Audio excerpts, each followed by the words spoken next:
Nvidia demonstrating its offerings beyond AI processors, the company providing greater insights into the company's various software platforms in its AI summit in Washington, D.C. For more on this, we have Yahoo Finance's Dan Howley. Dan.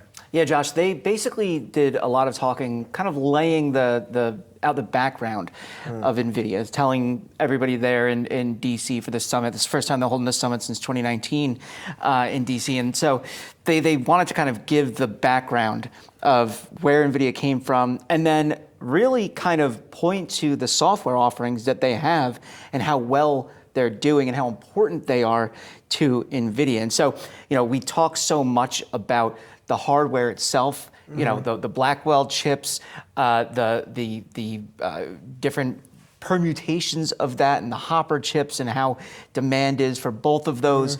But post hardware explosion, NVIDIA seems to be setting itself up as a software company as well. So essentially saying, look, we're not just about chips. We know you all know us about software, us. Networking, got it all. Soup to nuts, networking as well. Yeah, and I think, that's obviously an important kind of thread to the NVIDIA story, because the more people that start to use its software, well, they're not going to want to leave, right? They're going to want to stick with NVIDIA going forward. So, I built my AI service on NVIDIA's platforms. Well, I'm not going to go to AMD now. I'm not going to go to Intel. I'm going to stick with NVIDIA. And now, well, I need to upgrade my chips.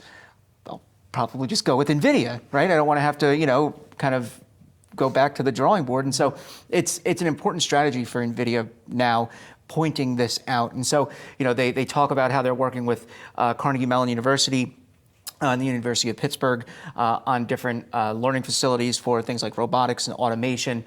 They brought up how they're working with the likes of AT&T and Accenture, kind of going over how these different companies are using NVIDIA's own software to enhance their AI capabilities. And so you imagine that if they're building, like I said, these different pieces of software, these services, or even testing them at this point with NVIDIA's software, they're going to continue to go back to NVIDIA as well, just because it wouldn't make sense to kind of, restart from the beginning without them.